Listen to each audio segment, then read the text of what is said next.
Welcome to Subscriber Sunday.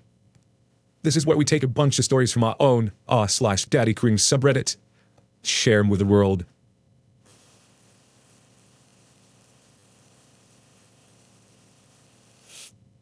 What is up, guys? I hope you're well. And this is our first Subscriber Sunday. It's just a way I wanted to say thank you to you guys. There's no other way I can do it, really. If you got any ideas, throw them in the comments below. I thought reading some of your stories and thanking you personally is the best way of going about it. Hang on till the end of the video with some personal thank yous. And with that being said, let's get into your stories. Our first story is from Broadway Thing, Petty Revenge in France. So this is short and very petty. I thought it's one of the highlights of our trip to France. So my parents, my 3 siblings, and I were in France just last week on our yearly family trip. We decided to make it a Disney trip. I have more stories from that week, like how we got evacuated from our hotel at 2 a.m. But I'll tell that there's a demand. Like I said, we were evacuated from my hotel that morning. I had barely any sleep that day. So we went out to the shopping center to get food for dinner. My brother was asleep in his buggy, and we came to an aisle that had a bunch of French ready-made food until a worker stacking shelves. Cast me, 17, sisters 14 and 10, brother 3, mom, dad, and worker. Politely, my dad says, "Bonjour, can we pass by you?" The worker glares at us, ignoring us at first. Tiredly, my mom says, "Sir, can we just get by you to grab some food?" The guy turns to us and that's a huff and rudely snaps, "No." So out of my French just there. My dad, still patient. "So we can't pass by. We have to go around all the stores to get past you." Worker snaps, "Of course." The worker goes back to ignoring us. To avoid waking up my brother, my parents tell us to wait where we were and to mind my siblings. Angry that my parents were mildly disrupted and the man was so rude, I decided to make him as uncomfortable as he made us.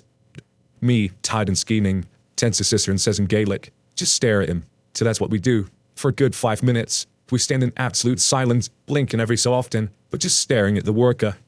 The worker, visibly uncomfortable, glances at us every so often, before awkwardly stacking up the shelves, sewing down with each turn. We, unmoving, stare at him with a concentration angry and tired children may only possess. Finally, after a good 5 minutes of this silent showdown, our parents return, and with one final eye-to-eye meeting, we left down the aisle. Sure, we didn't gain much from this. And sure, we wasted 5 minutes of our short lives being petty. But do I regret it? Not in the slightest. They're my sort of favorite stories. They're just so petty, but they're so good. Playing on people's social anxiety like that. Cruel, man. That's so good. Thank you for sharing, Broadway Thing. Just got back from there myself. Absolutely loved it. Our next story is from Raven's Arts. I see you a lot in our subreddit. Much love to you.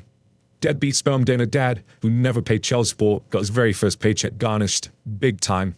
This is my dad's story of his interaction with one of the most entitled, moronic, and misogynistic people he'd ever met. You have my and my dad's total permission to use this. My dad worked as a public bus mechanic in the mid-80s until he retired in 2004. This was a city job. Important later. One day a new guy was hired, and Dad took an instant dislike with him. Dad called him crap for brains, CFB, and here's why. According to Dad, CFB was a classic hood rat. He was stupid, would try to smoke near the fuel pumps, oh God, and had been warned multiple times why that was a bad idea. He was lazy, wouldn't clean up his workspace, and got threatened with getting dock pay if he didn't keep the area clean. Had absolutely no manners, he was very loud, chewed with his mouth open, the worst kind of parasite. Talked while eating and would spew food on anyone within range of him. Entitled, tried using tools belonged to other mechanics without asking, which is a big no-no in this profession. Oh, and he was a know-it-all.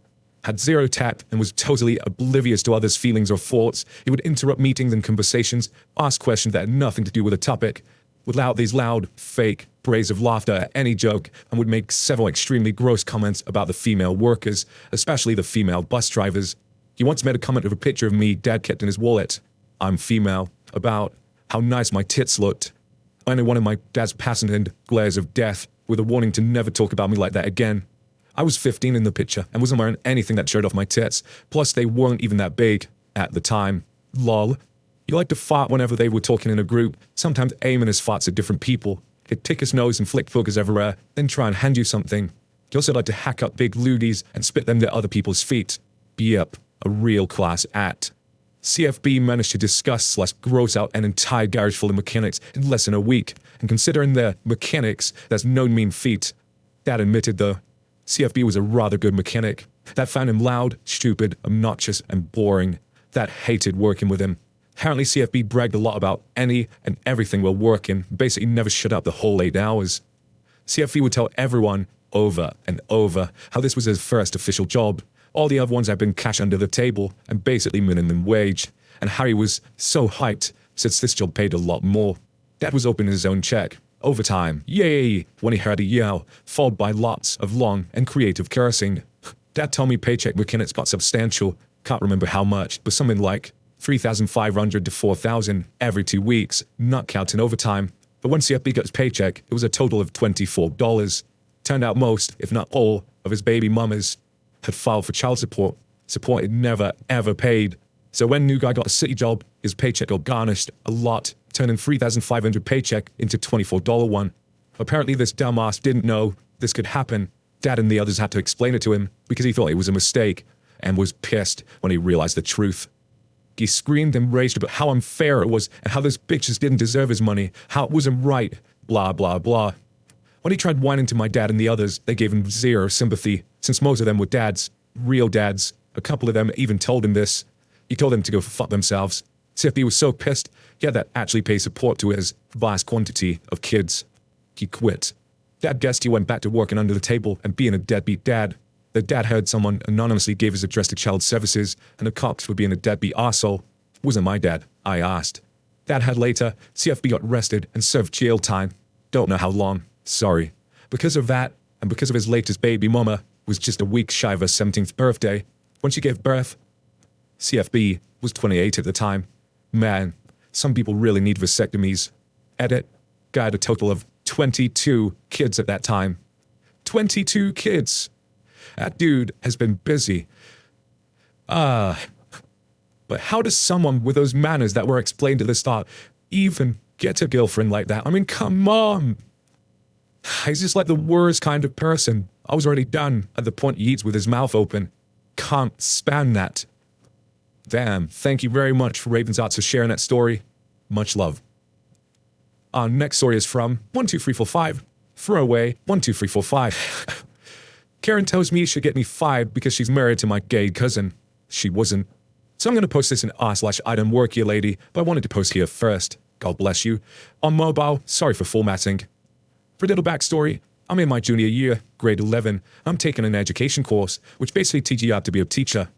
We have to have field experience or practical work. We basically get set to a school and put into a classroom to help the teacher. It's a great way to see if teaching is right for you. Well, the classroom I'm currently stationed is a pretty good one. I know the teacher pretty well because she was my teacher and my brother's teacher when we were younger. This means she trusts me to do a lot more than the other teachers probably would. Her class was having a back-to-school party, and the teacher asked if I would mind getting some sodas the night before, and she would pay me back for them. The reason she asked this, because she forgot them. She's old. It happens. Of course, I agree. I go to a local store and grab 3 12-packs of sodas. There are only 24 students in the class. I wasn't sure what they liked. Plus the teachers could just have what was left over. I decided to get a few small gifts, like candies or small toys as they were cheap. By the time I finished, my cart was pretty full, but I was obviously shopping and not working. As I'm walking to the till, I decided to go ahead and grab some cheap thing for me to have for dinner that night as well. I stop my cart and start reaching up on the shelf to grab things. When I'm turned around, a woman starts digging around in my cart. I quickly stop her and ask, "What are you doing?" She says, "What, aren't you stuck in the shelves? I'm just taking some candy." Now, to be fair, I was wearing my school uniform, which is pretty similar to the store's. Both khaki pants and blue polos, but the store shirts have the store name on the back. I decided to give her the benefit of the doubt and say, "No, I'm shopping. I need this candy for school. Please put it back." She starts getting huffy and says, "You're wearing the uniform. Stop lying or I'll have you fired. My husband is the manager." Now, I know she's lying. I know because my cousin is the manager. My cousin is married, but definitely not to her. He's gay. I know that isn't true. Just give me my candy. I take it back from her and head to the till. As I'm checking out, I see her complaining to none other than my cousin. I pay and decide to let her know that I knew she was full of crap. I go and give my cousin a hug and ask him how his husband is doing. Her face went red and she hurried off. I've been reading the sub too long to put up with that BS, and fair play to you, throwaway. I just need to work out who you are. Thank you very much for sharing that story. Really loved it. Much love to you. Quick little post from Lalalu FUCK. I sad. Important moments in my life. My dad. I should not laugh at that for that. It's a pretty good meme. A quick little cheeky choosing beggars from Southern Chick 86. Items for sale in this county. Empty boxes. Best offer, just want them gone. How about just throw them away? I know some people do sell these boxes because obviously when they want to resell stuff, they can just rebox them in these brand new spanking fancy boxes. I mean, come on, man, just recycle them. Who puts it on Facebook to try and sell them? That'd be so cheap. Our next story is from Heron Your Hope. Hopefully that's correct. How dare you accommodate for English learners? I work in my local library. It's a wonderful job, and I love being able to serve my community and interact with a diverse range of people. Every year we have our own summer reading program. The kids sign up and read books in exchange for prizes. It's a very popular program, and that's our branch alone. Our city's library has 24 branches, including the downtown branch. We have on average 3,000 kids signing up. Tell that to the boomers who think kids don't read. Anyways, the kids earn prizes that all the different kinds of books are given a certain amount of points, and the shelves are labeled with them. An example is that JT books, picture books like Clifford or Arthur, are worth 5 points, while JFIC, Harry Potter, and Teen, Hunger Games, are worth 25 points. The kids turn in their books at the summer reading desk, where the club add points to their points card, and the kids can pick out their prizes. How can this possibly go wrong? When Karen gets involved. I was passing by the summer reading desk when I caught the tail end of this incident. The clerk who was present later informed me about all that went down.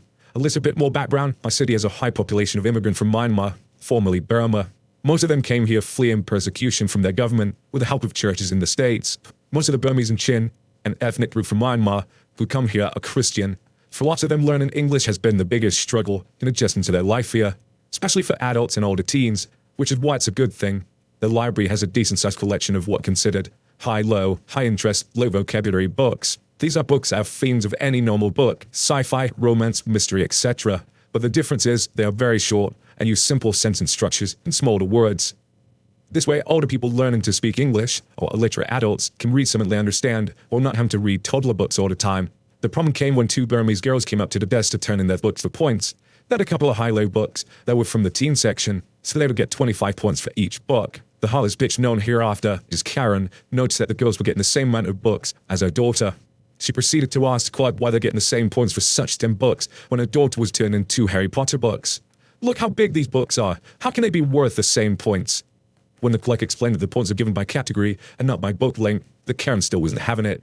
When the clerk explained the high-low books were for people struggling with reading English, Karen continued to throw a fit, saying how we're giving them special treatment. It was at this point I came in to hear Karen huff and say, "This is ridiculous. Why should my kid have to work harder just because they can't read?" My jaw dropped, and I looked over to the 2 girls who were still standing at the desk looking confused and uncomfortable. I honestly hoped that their English was bad enough they didn't know that the lady was talking about them, but I'm pretty sure they did. The Karen huffed away with their kid before anything else happened, and the clerk took care of the 2 teens and apologized for what happened. Later, when she told me the whole story, I was pissed. Native English speakers, especially here in America, do not realize how fucking hard it is to learn English, let alone read it. That woman should be thankful her daughter, who looked 13-ish, can read something like Harry Potter.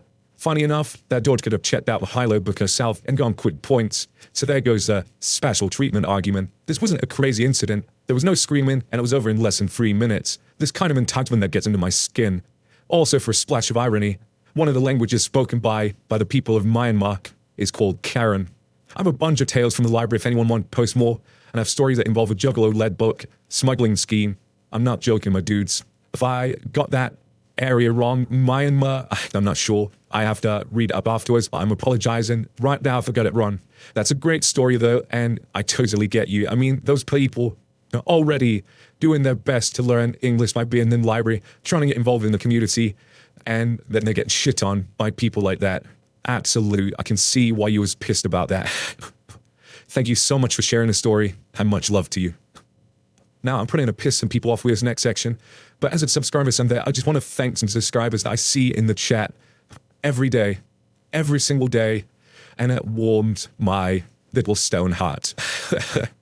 So, thank you to TB, Miss Lucid Dreams, Randall Slaughter, DJ, Rohan, Tanya Barnes, Christiane May Simpson, CRT Wallace, Trisha Smith, Datchless, Elcrid, Gina, Gabriel, Randall Slaughter, The Healer X, Dr. Health, Diana 6, One Toxic Pixel, Thomas Wade, Devin, of course, Nelly Nightshade, Nova Brilliant, Mama Thomas, and of course the Discord gang, Parker Hall, the Punster, Blaze Mini, Secondine Child, what are they? Devilish, Athena, of course, Black Moon Kokobo, the Punster, NC Trash, Devin, I've already said you. You're not getting another much. Aha, I've already done it. Bully Me 456, Sky, Valandra, hopefully I got it correct, Safita, and there's so many more of you, and I will make sure I get some more names for next Sunday, because I'm going to try and keep this rolling if you enjoy this kind of thing. And yeah, just a huge, huge thank you to each of you. Without you guys, I don't know what I'd be doing with this channel. It probably died a death a long, long time ago. You guys keep me inspired to do more, and that's what I'm trying to do. I'm trying to be a bit more persistent, consistent even, with the content. Let me know what you guys like, what subreddits you'd like to see, all that kind of good stuff. Join our Twitter, our Discord, our Reddit, all those things, as it really helps us pushing forward. Much love, guys. Take care now. Goodbye.